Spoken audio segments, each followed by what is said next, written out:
Hooey doggies, as they say. Well, that's how I'm starting this. Hi, everybody. It's the moment I personally have been waiting for many months now. I'm going to talk about Metroid Dread. I know I've been waiting for months. A lot of more people have been waiting a lot longer than that for this game. I am a newer Metroid fan. I don't know what happened. Like, was it earlier this year? Or yeah, it was earlier this year. I just went on this huge Metroid kick, and I played, like, nothing but Metroid for, like, a month. I started with Super Metroid. I was like, oh, this is good. And then I hunted down, like, copies of all the 2D Metroids. I played Samus Returns. Then I played Metroid Fusion. Then I played Metroid Zero Mission. And in between that, I played Metroid Prime 1. And I got a little bit into Metroid Prime 2, but I've kind of shelved that game because its map design is annoying. But that's for another day. So I'm newer into the series. But that said, I picked a really good time to get into the series. Metroid Dread, you know, it's one of those classic bits of, like, games that no one thought was gonna come out. It was talked about like 15 years ago. It was mentioned in Metroid Prime 3, and then nothing till E3 this year. Nintendo was just like, here you go. Here's a new 2D Metroid game, and it's the one you've been waiting for, Metroid Dread. I was very excited, but you know, there was a lot of people a lot more excited than I was. So it's here. Is it good? You've heard it's good. Yeah, it's really good. I had a fucking wonderful time playing this game. Now, one thing I'm going to say before we continue, of course, people are really sensitive to Metroid spoilers. Like, not even just like story stuff, gameplay shit as well. Just any of the secrets and any of the stuff you encounter throughout the game. If you are looking for a fully spoiler-free talk, this is not the video for you. I'm going to be talking about some stuff that happens later in the game, stuff that happens, like, throughout. No, like, big twists or anything. Not until the end, anyway. I will be warning y'all when I'm going to be talking about, like, the big secrets this game has. But throughout, I'm just going to be talking about standard gameplay stuff throughout, so if you don't want to hear it, what do I think of it? I mean, if it gives you an idea, I beat the game twice in a row, which I just don't do. That's something that doesn't happen for me. Like, when I beat a game, I'm usually done with it, but no, I wanted to play it again right off the bat. And on my first playthrough, I got 100% items, which I've never done in a Metroid game before. But I really felt compelled to do that this time, so I got all the items on my first playthrough. And, yeah, that I feel like should give you an idea of how much I really loved this game, and how much I recommend it. Now that we're past that, let's get into the full talk. I want to touch on the plot real quick. It's actually one of the more story-heavy Metroid games. That's not saying much. It's not as story-heavy as Fusion. You're not getting, like, constant, like, updates from Adam, who is in this game. You do talk to Adam, the AI, pretty frequently, like, at certain save points. Not nearly as frequently as Fusion. He doesn't necessarily tell you where to go very, very much, which I know rubbed people the wrong way in Fusion. So he doesn't really do that. He just kind of gives you, like, basic updates and talks about your new abilities and stuff. Anyway, the story... apparently, the X parasite from Metroid Fusion has been found on this planet ZDR, and you have to go and investigate that shit. But also, they sent these robots called the Emmies, which are these things that look a lot like Dog from Half-Life 2, but are a lot meaner, because they've been taken over somehow, and that's also something you need to investigate. Once you get there, though, you get your ass beat by this fucking Chozo dude. And then you got some other shit to investigate. So right off the bat, there's a lot of mystery to the story, which is awesome. There's a lot of intrigue, and you learn a lot throughout this game. Most of the questions you have are answered. and they're answered very well. And you learn a lot about the worlds. You learn about the Chozo, you learn about Samus, you learn about the X-Parasite and the Metroids and all of that. And it's wild. Like, I loved the story in this game. This is the most invested I've been in a Metroid story in a long time, and I've always wanted a bit more story in my Metroid. I know that Other M gets a lot of guff, and rightfully so. I tried that game. You'll never believe it. I couldn't get into it. Not just because of the story, but it also plays fucking weird. But the story is terrible in that game. Like, right off the bat, it didn't take nearly as much time as I was expecting to see why people hated that story so much. It's terrible immediately. So they definitely dialed it back from that. I thought Fusion was good because there was a fair bit of lore that you go through in that game. But this, like, Metroid Dread hits the nail on the head with how much story should be in a Metroid game. You learn a lot. You see progression, and you know that's all you need. But it's also not the forefront, and it doesn't need to be. You know, like you get. I'm gonna be rambling, but you get the idea. I feel like you understand. The story is very good, and it's perfectly paced. You don't need to worry about like too much story or anything like that. The game also looks really good. I don't understand, like, I can't see the perspective of people who don't really like how this game looks or think it looks cheap or something. I think it looks really, really good. I mean, it's a Switch game. You need to take that into account. But we also need to remember that Switch games can still look great if you use the technology right, and this game definitely does. It's got a very unique style, a very diverse yet focused color palette. Like, a lot of the early places are more like gray and white, and that's really cool. I like the color scheme of the white and gray early on, in combination with Samus's new suit, which starts out as white and blue and looks really neat. But then you explore a whole bunch of different places that really feel varied. Like, Metroid Fusion felt varied, but then again, that game took place on a ship with a bunch of artificial ecosystems on it, and that kind of took it away. This is a whole planet with actual diverse ecosystems on it, and it feels a lot more natural, and just because of that detail, you enjoy the different areas a lot more. Like, you've got your cavey areas, you've got your volcano-y areas, you've got this forest place later on, which is really nice. You have this, like, Chozo Palace later on as well, and that is gorgeous. That is a sight to behold. I loved being there. It's just a shame it was kind of one of the smaller areas as well. And of course, like, the animations on everything are absolutely seamlessly great. Samus moves so naturally, so perfectly, and all of the enemies do too. Like, the way they turn around, the way they lunge at you, the way they just move, like, it all looks so fucking real. The presentation in this game is incredible, and like, I keep forgetting, this is the first ever HD Metroid game. Man, HD graphics have been the standard for Nintendo for 10 years now, almost, but this is our first HD Metroid game. That's incredible, and they really knocked it out of the park. Mercury Steam, the developers behind this game, returning from Samus Returns, knocked it out of the park with the way the game looks, and above all, how it controls. Sheesh.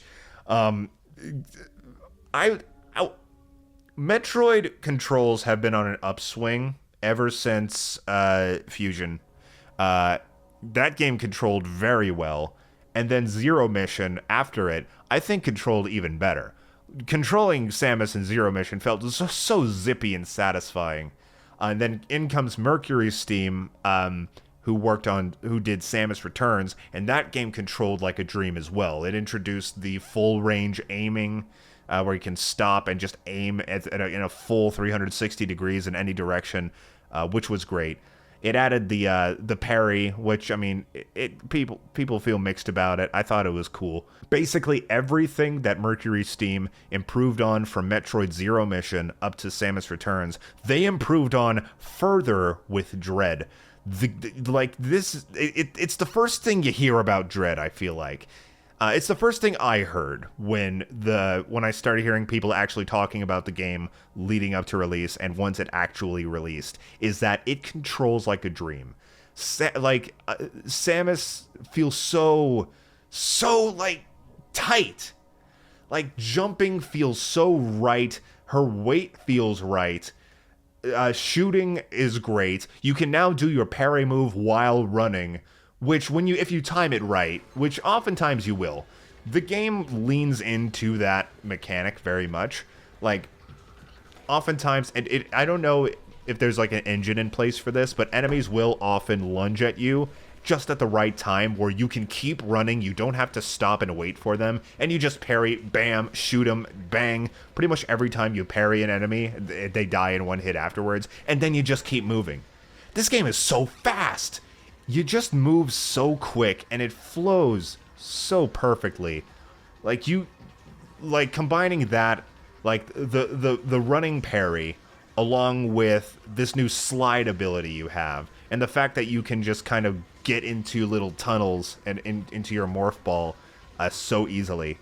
It's incredible. Like, you never stop in this game. It's fantastic. It just feels so good. I don't know how else to like just say how good this game feels. You almost need to play it to believe just how well it controls and how fun it is. I will say that I did have a few times where, of course, in this game you can grab onto ledges. That's been pretty standard in Metroid for a while. But there was quite a few times where I kept grabbing onto ledges I didn't want to. Like, I'm trying to get down off of a ledge, and Samus just kind of kept grabbing onto it, or pulling herself up when I didn't want. That was a little annoying, but that was probably more my fault than anything, so it wasn't that big a deal. I don't even know if anybody else really had that problem. Of course, when it comes to the gameplay, like, you've got, your standard Metroidvania stuff with exploration, power-ups, etc., but the new big thing are the Emmies, the robot dogs I was talking about earlier. I call them dogs. They're not really dogs. They're not any specific animal. They're just these bizarre spider mammals, and they're horrifying. I remember, like, when early reviews started coming out, people were kind of making fun. It's like, the reviewers are like talking about how scared they were. They're probably just playing it up for the clicks. God, it's probably not that scary. I mean, that's subjective. I thought it was terrifying at first. I mean, you get used to it, just like any other scary game with a singular scary thing about it. But when you're first, like, interacting with the Emmies, yeah, it's scary. Their AI is fantastic. Like, they're very fair. Like, they're not going to, like, cheat to find you. But at the same time, if they do find you or hear you, they're going to hunt your ass down. And they're not easy to avoid. Like, they have basically a sphere of, like, sound that they pick up on. And if they hear you, they're going to start going to the last place they heard you, whether it was a footstep or a shot that you made. They're going to go to that place. And later in the game, you get a cloak that you can use to become invisible and inaudible, but at the expense of you can't really move as much. You walk a lot slower, which, in my opinion, I kind of wish you could do that manually, like by tilting the analog stick a little bit, but you can't. But I digress. You move slower. If you shoot, it uses a lot more energy, and if your energy runs out, you then start using your health instead. Which is really cool. I like that mechanic, that you just can't stay invisible forever, but it also doesn't force you to stop being invisible until, like, you completely run out of health, which, I mean, yeah, when else are you going to stop me? Once you're encountering the Emmies very frequently, you're just like, oh god, stay away from me. And once they start chasing you down, it's a mad dash to get away from them. They're not, like, they're very generous with how far you have to be. You don't have to shake them entirely. Like, they're slow enough that you, like, if you know how to move right, which the game controls so well. That's not too difficult to do. You're going to be able to shake them and get away from them decently easy.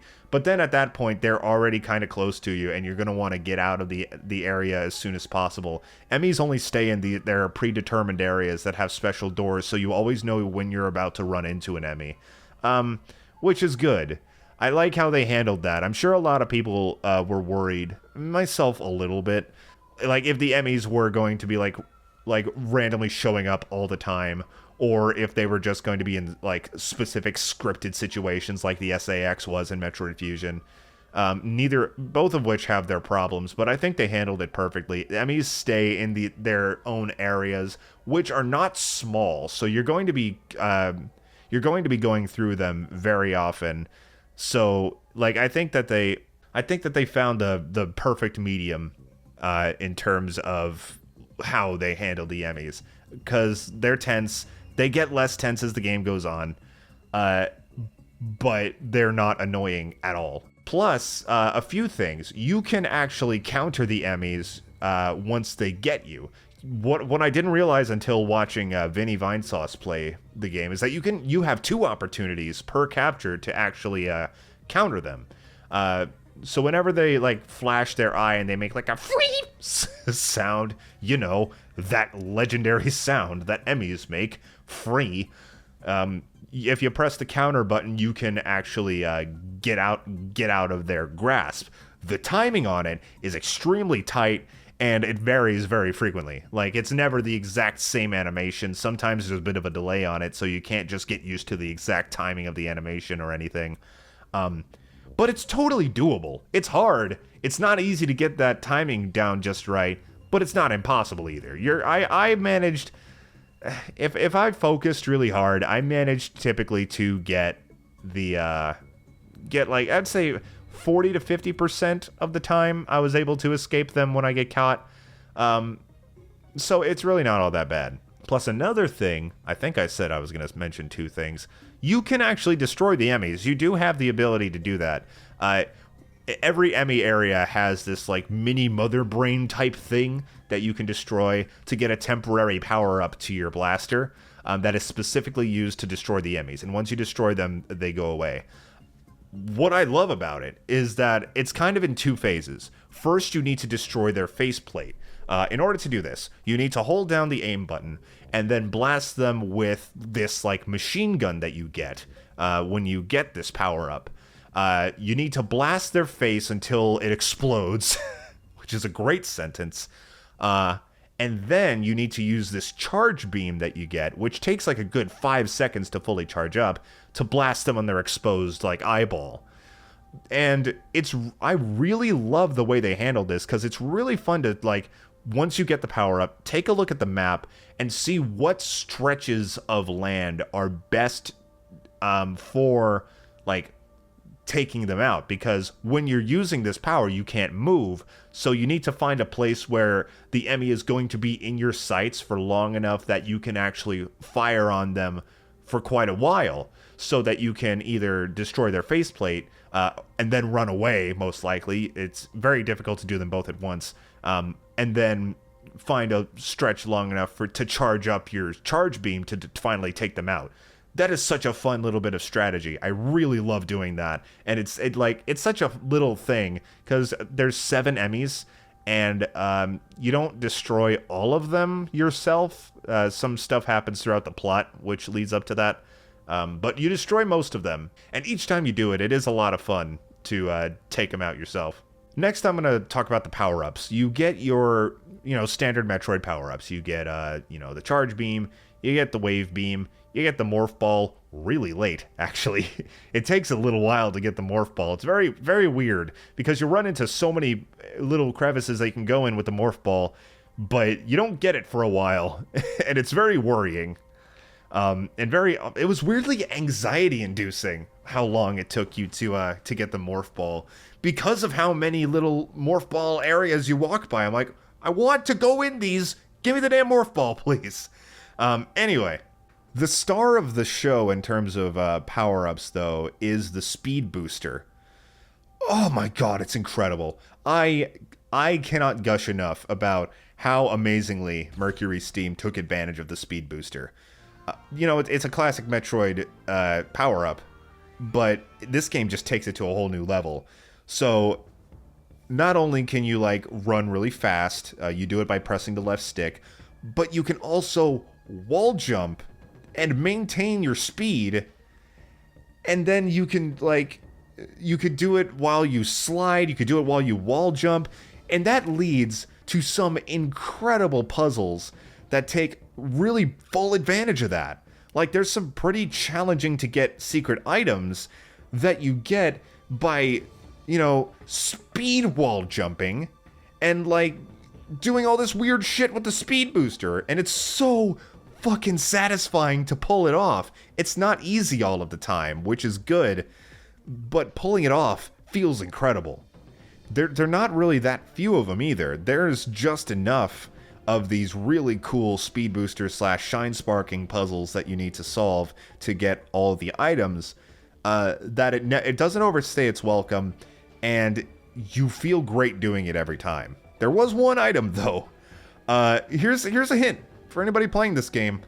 If you shine spark towards an incline, you're gonna keep speed boosting. Like, usually, you know, when you shine spark and you hit a wall, you just stop. But if you shine spark towards an incline, you just keep running up the incline. I didn't know that, and there is one item. It is the only item in the game I had to use a guide to figure out how to get because I was just totally stumped. And that's where I learned that you need to build up your speed boost, press down to activate your shine spark, and then run to where this slope is, which, you know, you have just enough time to get it. And then you shine spark into the slope, and then you just keep running up it. And then you have to do that a couple more times to get this item. Anybody who's 100% of this game, you know the fucking item I'm talking about. I hate it, and a lot of other people seem to hate it as well. That's the only like negative thing I could say about the speed booster and shine sparking and stuff. All the other ones, I was like, okay, I get what I have to do. It's not going to be easy, but I'm going to figure it out. Oh my god, it's so much fun. I did have, there were a couple new power-ups as well. They're not very interesting, though. One is, I don't understand why this was in the game. I don't understand why they couldn't just, like, not use this, like, just design the map around not having to use it. It's basically just a double jump, but the space jump is also in this game, which just lets you jump forever. And you don't, there's not a big gap between when you get this double jump ability and when you get the space jump. Once you get the space jump, you know, the double jump's just redundant. It's basically like you never had it at that point. Like, okay, what's the point? And the other new power up, well, there's a couple, but there's only two I really want to talk about, is the cross bomb, which I just think is dumb. It essentially lets you, if you hold down the missile button while you're in morph ball mode and you lay a bomb, it creates, like, basically a 3x3 cross of missiles, like going up, down, left, and right. Missiles, bombs, morph bombs, not missiles. And it's useful for destroying long lines of blocks that need to be destroyed with morph bombs. But they also use it for some, like, light platforming. Like, you can use the cross bomb to bounce yourself sideways across, like, some pitfall blocks so that you can make it to the other side without falling through. And it just never felt right. It always felt clunky, and it never felt entirely reliable. I often found myself, like, wondering what I was doing wrong when using the cross bomb to hop across areas. And it just never felt right. I didn't like that power up so much, and it has very little. Of course, I mean, you don't use morph bombs in combat anyway, but I feel like the cross bomb, since, like, you need to hold another button to use it, it has even less combat capabilities. I really didn't care for it. I suppose I should have talked about this when I was talking about the story, but I also want to talk about Samus herself in the cutscenes, in the game as a whole. Other M did a really good job of making Samus not cool. This game basically undoes all of that. Samus, like, has never been cooler.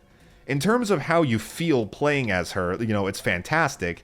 The aforementioned speed booster and shine sparking, like, that you do throughout the game It really helps with that. The general flow of the game makes you feel like an unstoppable machine, and it's so cool. And then in the cutscenes, Samus is absolutely unbelievable. Like, she feels like such a fucking badass action hero, and I love it. She, like, this is the coolest that Samus has ever been, and you will feel that. You're gonna be like if you've got the right personality like I do. Wow, that was a douchey thing to say. But let me explain. Like, if you get hyped for shit, if you like watch an action hero like in a movie doing really cool shit, and you find yourself going like, yeah, do it, kick their ass, or whatever, you're gonna be feeling that throughout this game as well. Samus just, she's so fucking cool. Like, one of the first, like, I think this is the first boss, the thing with the big old tail. Like, you saw this in the treehouse. Like, she just kind of does this cool, like, yeah, fuck you, and then lifts her arm, bang, and to do the final shot, and then jumps over him, does this pose. It's so cool. I sound like a schoolyard, like, little boy describing how awesome Samus is in this game, and it really is true. And she emotes a lot more too, I'd say. You have several moments where you, like, get a look into Samus's visor and you see her eyes, like, reacting to the situation, which I really loved in Metroid Prime 1, how you can always kind of see her eyes, even in the reflection on the visor when you're actually playing the game, seeing her eyes. That's really great. But I will say, I don't know what it is. Her eyes look weird in this game. Does anybody think that? Like, when you see, like, I think it might be something about the art style. It's, like, slightly more cartoonish, like, just a little bit. I don't know what it is. Like, her eyes just look kind of funny. I don't know what it is. But you do see that emotion in her eyes several times, like the emotion of anger or fear or what have you. And it adds a lot as well. Samus's characterization is just so fucking good in this game, and you feel amazing playing as her. Like, you put yourself in Samus's shoes, and you're like, I'm cool. I'm a really cool fucking badass Amazonian bitch, you know? It's great. So I've been gushing about this game quite a bit, because it's fantastic. I wanted to be very clear about that. I love it. I absolutely love Metroid Dread. But you know what? I've got 2 more complaints about the game, and you know what? I can't say that they're insignificant to me. They were 2 things that stuck in my craw a bit about this game. The first is really the most, like, I feel like it's the most, like, objective, and that's the frame rate. 95% of the time the game runs great. Like, a very good 60 frames per second, runs very smooth, looks great at the whole time. But that 5% of the time, when the frame rate starts to chug a bit, it is very noticeable. It doesn't typically affect the gameplay. I think it mostly happens in, like, cinematic moments, like, or if there's a whole bunch of, like, particles going on. Like, there's this one ability that you can use that helps you find hidden blocks. I believe that was in Samus Returns as well. And if that's happening along with a whole bunch of fighting and explosions and shit, the frame rate does take a hit there. Which isn't that big a deal, but I will say there is one fight that happened later in the game where,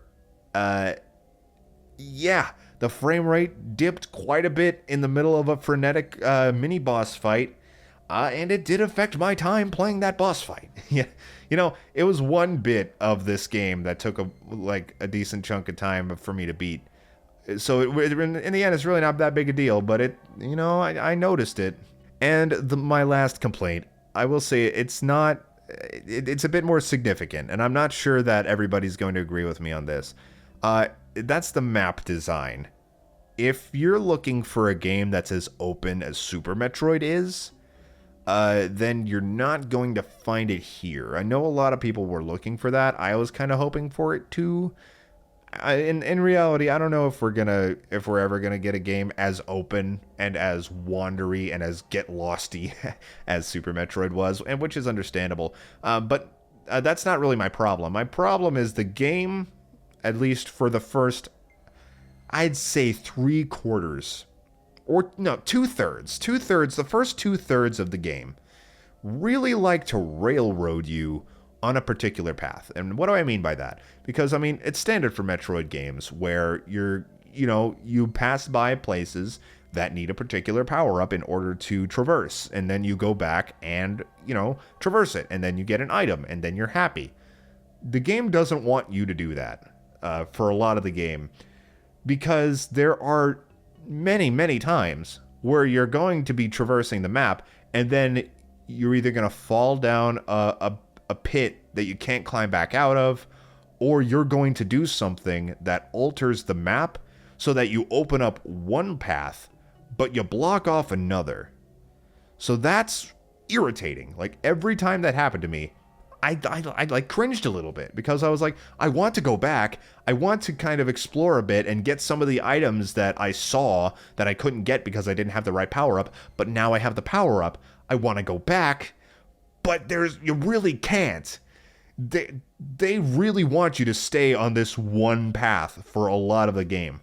And then in the last third, it opens up a lot more, and then you can go back and get all the stuff that you missed, which is a ton of fun once you get to that point.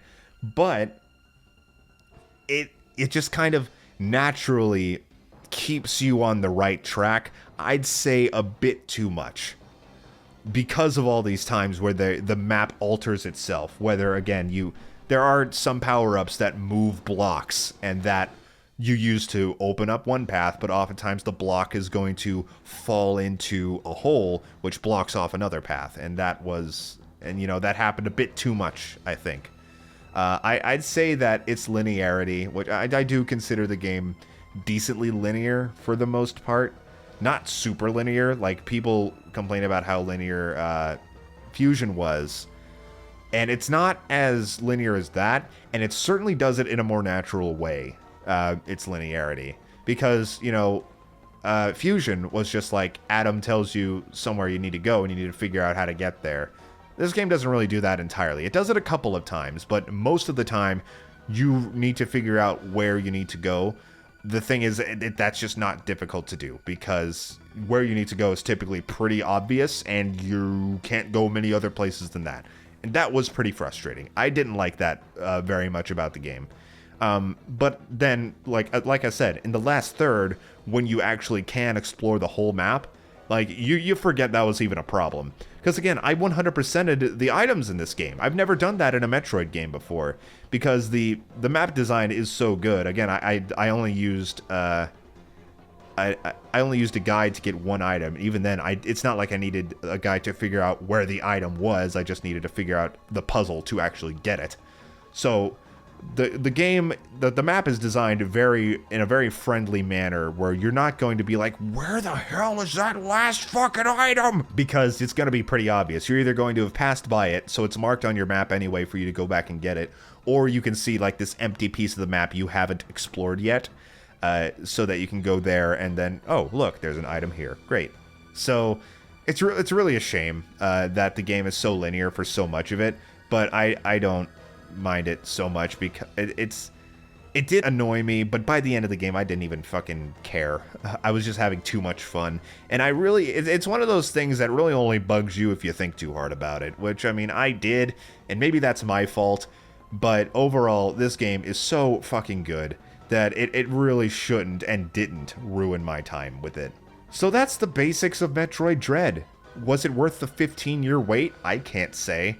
Because I was not waiting 15 years for this game. I was waiting, I mean, at least since I started playing Metroid like 8, 9, 10 months ago. So my wait wasn't that bad. But yeah, it was worth that wait. It was at least worth the wait since E3. The game is absolutely incredible. If you're a Metroid fan, I mean, you've probably already bought it. But if you're on the fence at all, yeah, you're going to enjoy this game tremendously. And if you're new to Metroid, I mean, yeah, it's a great game. Here's the thing. There's always that chance that you're going to pay $60 for a game and you just realize it's not for you, which is totally okay. I think this game is fantastic. I think it's very accessible. One thing I didn't mention, too, is the game is pretty difficult. It's easily the hardest Metroid game I've played. But it is accessible, and it is a lot of fun.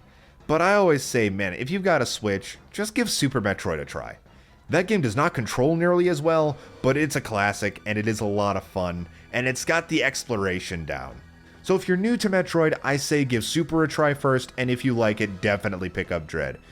I wouldn't say you necessarily need to play all the other games, especially since they're pretty difficult to get their hands on if you don't want to emulate. But, give Super Metroid a try. If you like it, pick up Dread immediately. It is absolutely great. Okay, now that I've got my basic thoughts about the game over, how about we talk about some very spoiler-heavy shit that I want to really blather on about. So here's your last warning. Everything I was talking about, you can call gameplay spoilers. This is going to be serious big boy spoilers now. So if you haven't beaten this game already, bye, go away, finish the game first, please.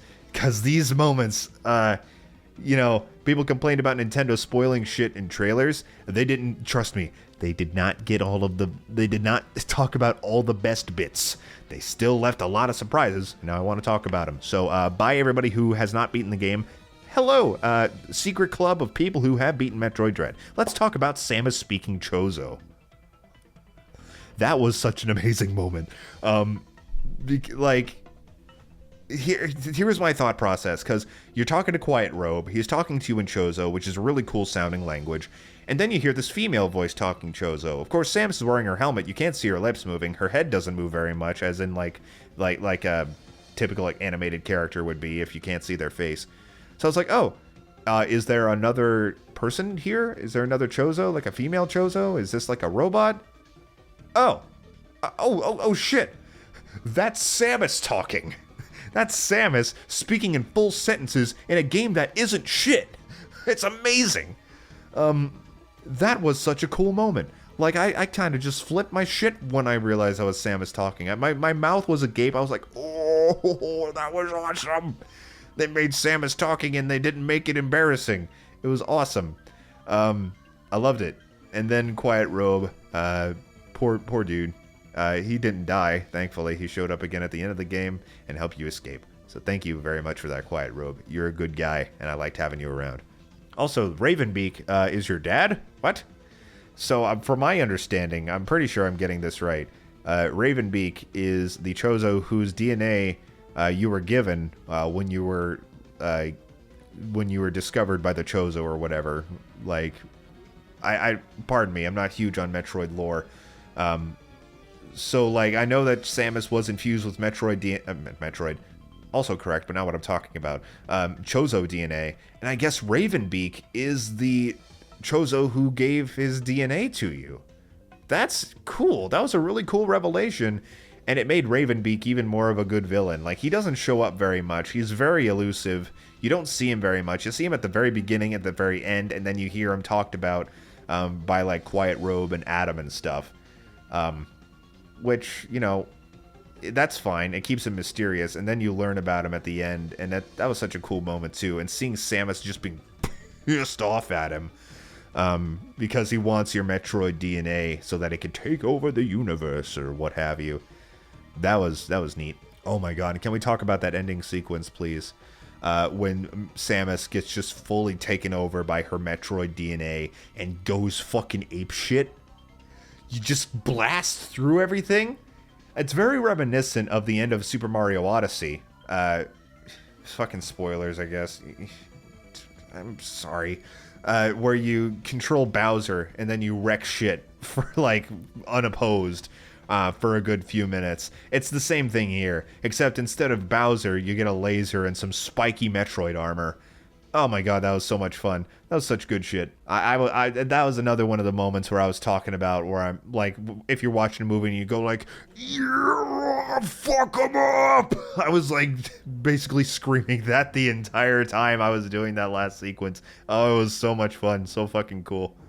And one last thing, the ending shit that you get for beating the game. Like I said, I beat the game once, getting 100% items. For the record, it took me like 12 hours. But then after that, I wanted to beat the game again as fast as I could.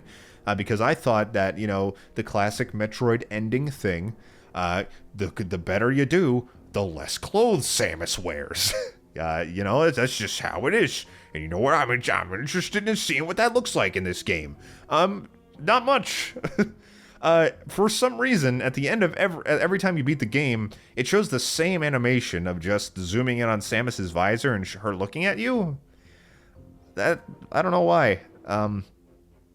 But I mean, the real reward is unlocking this really cool art that represents each of the past 2D Metroid games and Other M, which is cool. That's really nice. And if you get all of the art, then you unlock a special piece of Zero Suit art, which I guess is the equivalent of the Zero Suit ending that every Metroid game has, which is neat. But I kind of, now that we're like on a console with HD graphics, I kind of like wanted to see like some like big animation, like not just like, oh, here's a picture of Samus in her Zero Suit or her underwear or whatever, see you next time, but like an animation of Samus doing some cool shit and maybe just getting in her Zero Suit after that and then being like, hi. I don't know. I thought that'd be neat. I thought that was a missed opportunity. But the art is neat. But you can get that experience just by Googling it. So that's what I did. I beat the game twice, both on normal. Once I beat it, like on my fast playthrough, I beat it in just over 4 hours, which is a shame because you unlock more art if you beat it under 4 hours. But I'm good. I'm good for now. I'll just look at the art online. I don't plan on like literally 100%ing the whole game. It's great. I love the game, but that's just not how I roll. But that's it. That's what I wanted to talk about for Metroid Dread. Thank you for watching. I'm not even gonna fucking talk about what other games I'm playing because really it's just been Metroid Dread. I'm still fucking playing Psychonauts. I don't know why I'm being so slow. I just don't like playing platformers on my PC. I don't know what it is. So I'll beat Psychonauts one day. Yeah. And then we'll see what other games I'm playing next, because I really don't know at this point. Metroid Dread has kind of just derailed everything. But I'm glad it did. It's so much fun. Anyway, bye everybody. Thank you for watching. Take care. Buy Metroid Dread. It's very good. Bye-bye.